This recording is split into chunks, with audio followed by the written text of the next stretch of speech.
conference is at the hotel, and to my surprise it wasn't. So I started wandering and walking, and I was sent to the hospital assuming that the food conference is at the hospital.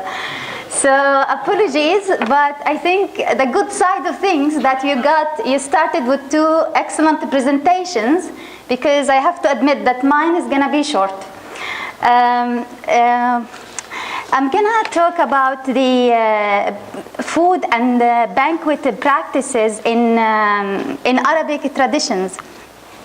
I have to say that, to admit that my paper is still in a note form. It's not really developed into a proper paper, but I'm gonna just talk about what I have. When I looked at Arabic traditions, especially pre-Islamic poetry, Abbasid prose writing like Jahiz, Ibn Qutayba, etc., it seems that the Arabs paid much attention to the subject of food, no surprise. So since food was a signifier of wealth and also social status, in early Arabic encyclopedia, we have a lot of material on the subject of food.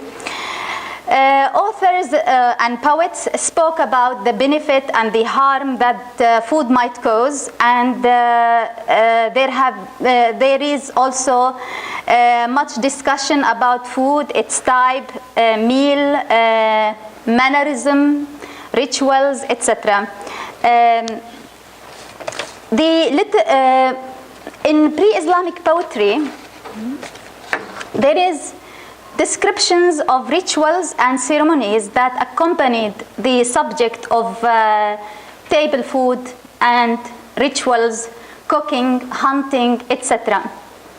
The banquet, for example, itself, when you look at the material, you realize that the banquet itself reflects the Arabs' way of thinking, their spiritual values, and how they reflected on this material. Also, in pre-Islamic poetry, there is a lot of discussion about responses to lack of food. This resulted in the emergence of different social and rebellious movements, such as the phenomena of the Sa'alik, which was an organized phenomena that were familiar with the previous groups and their noble goals in stealing food from the rich and the misers and distributing it to the poor. So we have people like Shanfara talking about this phenomenon and describing how they will steal the money of God from every heretic and from all of those who have big bellies and eat all the delicious food. Lack of food also seems to have a main reason for also different movements in the 10th century of Baghdad, the Ayyarun, a movement that was also very similar to the movement of Shanfara, but in a different way. They also, Ayyarun also attempted to steal food to fulfill their basic needs. Also, most of these groups had their traditions in early movements like Shanfara's movement and Sa'alik movement. In the literature as well, there is a lot of discussion about the table, the food table, which was seen as a literary space as well, with its social and cultural dimensions and representations and specific norms and rituals that are strongly related to specific patterns and behavior in society. The food table was also and mannerism on the food table, they were also very much influenced and affected by social and cultural context. For example, in pre-Islamic traditions, pre-Islamic poets talk about cooking with their pawn companions.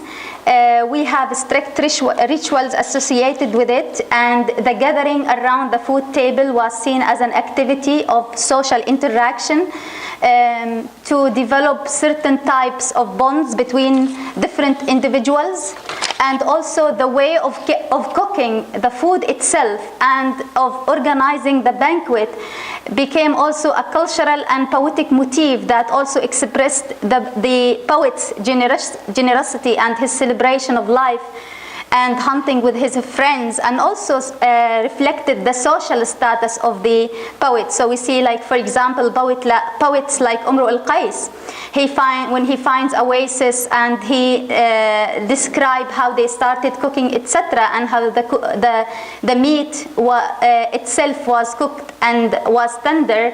On the other hand, we see other poets from lower social status like Tarafa. He describes the food that was prepared by slaves. He described that the food was not from the same type of meat, but fat and bread. So, the way that they described the cooking, or the way they described the material they used went into the cooking itself, also reflected the social status, whether they were from the upper class or the lower class, etc. For the Arabs, the best banquet was the one that they eat with their companions, and the best type of food is the one which they eat using their hands, as described in the sources. And this is because they thought that this has a healthier effect on the body and the soul if they eat using their hands. And therefore the Arabs they wrote a lot about what they call adab al-ma'ida, the mannerism and behaviors around the food table. And the concept of the banquet itself was linked to these like interactive events, and the banquet was also important, was linked to social values that were important for individual moral refinement as well. And it was particularly linked to values like generosity. For example, many pre-Islamic poets continued to mention the theme of al-nahr lid-duyuf, meaning slaughtering animals to feed the guests. And poetry also portrayed, in their poetry, they didn't only speak about their feelings, but also they spoke about their dogs. That they say, Nasib bin Rabah, for example, he says, وَكَلْبٌ أَرْأَفُ بِالزَّائِرِينَ مِنَ الْأُمِّ بِابْنَتِهَا الزَّائِرَةِ. The dog became even more merciful towards guests than a mother towards her visiting daughter or visiting child. So we can see here that the poet portrayed the dog, the happiness of their dogs to see guests,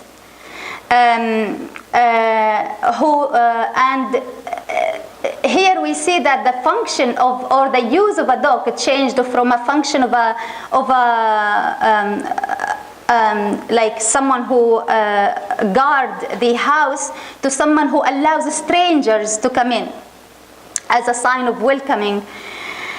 And here, as a sign of welcoming and helping them and celebrating or taking part in this joyful celebration of strangers and visitors.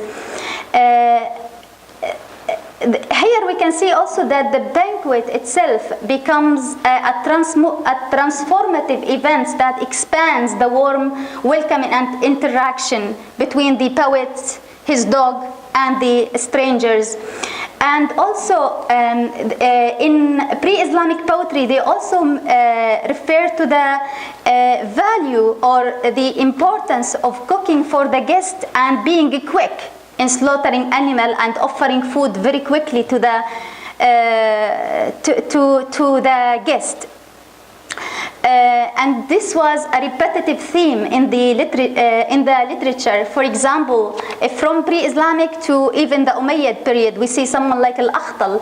He says, أَلَسْنَا بِالْقُرَى نَمْشِي إِلَيْهِمْ سِرَاعًا قَبْلَ أَنْ يَضَعُوا الرِّحَالَ.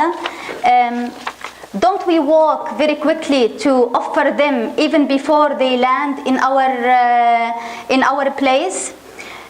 So here we also see someone like Al-Asma'i. He mentions the value of providing food quickly to guests and visitors as a sign of muru'ah, manliness, that this should be done very quickly. And he makes that if you offer food quickly, that this will make the food taste better, and the food is even more delicious. And this is the way to please your guest. Also, when the guests come, you should give your guest the front of the table, صدر المائدة, and the host will serve the food, and he should respect certain manners. He shouldn't look at the guest all the time or observe what the guest is doing, and he should eat less. The host should eat less in order to leave the food for the guest so he can eat until he is full up. And the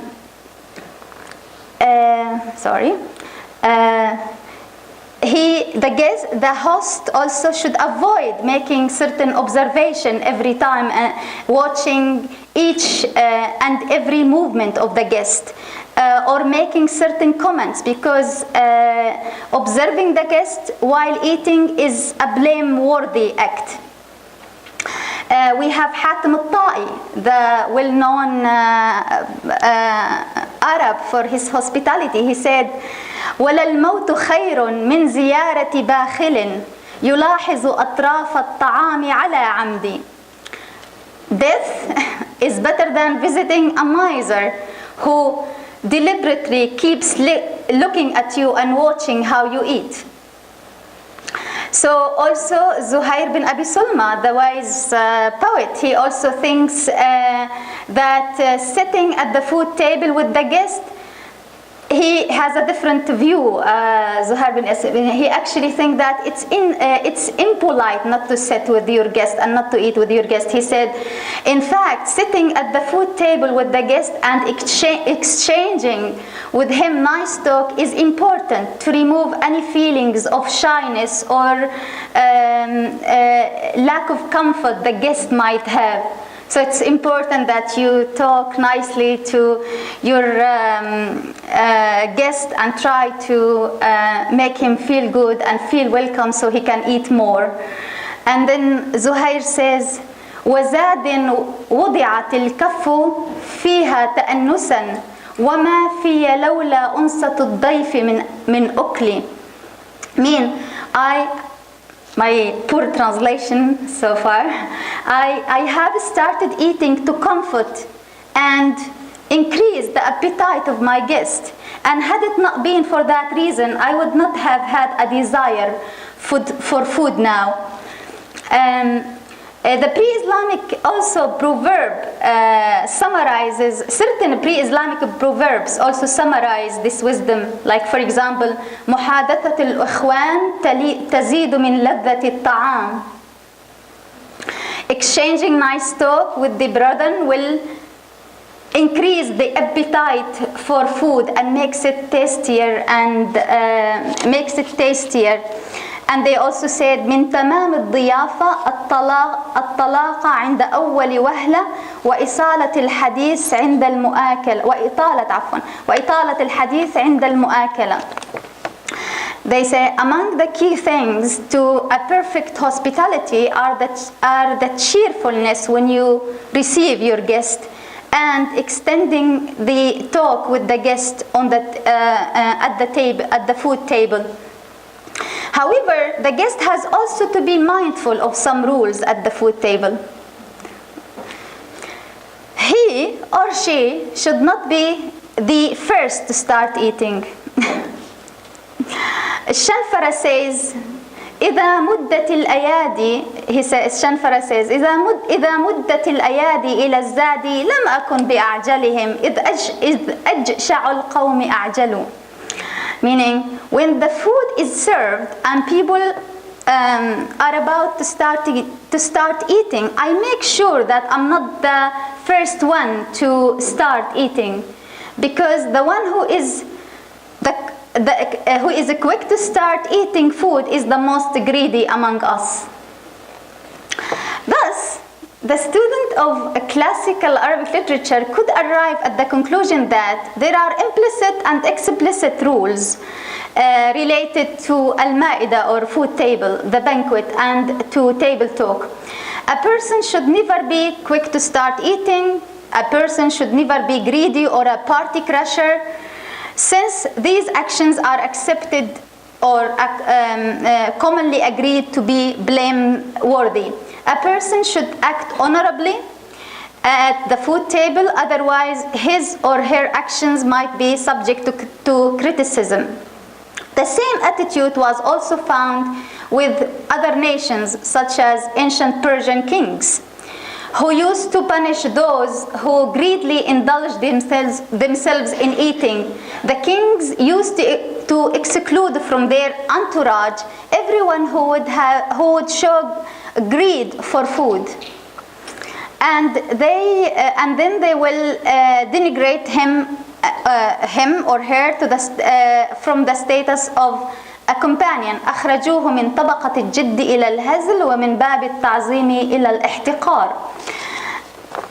At the food table, also, overeating is not considered a good habit, because they say it will lead to lack of intelligence. they say al-butna تذهب الفتنة.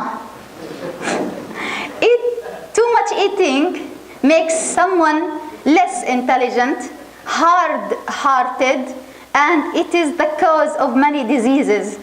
So one of the sages also advised his son to eat less, because the cure is al-azm. Al-azm meaning restraining yourself from eating. Sorry, I'm talking about restraining ourselves from eating at a food conference. So al-azm meaning restraining yourself from eating, and since the disease are caused by excess of eating, therefore they encourage their children to eat less. Also, the Prophet himself, they say even the Prophet in later, he stresses this point again when he says al-mu'minu ya'kulu fi ma'iyyin wahid wal-kafiru ya'kulu fi sab'ati am'a'. Meaning that the believer, someone who is a disbeliever will eat 7 times the amount of the food that a believer might eat. Ibn Qutayba also, in Uyun al-Akhbar, he talks about the same culture. He also mentions the name of someone called Qarqad al-Sanji, and I haven't looked him up to see who he is. But Ibn Qutayba talks about Qarqad al-Sanji, who says that Ibn Qutayba says that as young children, they used to go to this person, Qarqad al-Sanji, and he would advise them to eat less and to reduce the amount of food, the portion, the amount of food that they also put in their mouth each time, and to chew the food more. And when someone finishes eating, he or she should not sit down, but should start walking. Also, Jahis says that Abu Abdurrahman al-Thawri used to advise his son to avoid greed as a teenager, especially concerning food, and that he should eat from only the side of his plate alone, which is near to him, and this is because this is his luck, and he should be content with his luck. He shouldn't eat from other people's sides. And if the food has a delicious part, this should be kept for the respected masters. Or, oh my son, teach yourself to fight back against your passion and desires and to put others before yourself. Don't swallow your food like a snake, and don't chew your food like a camel.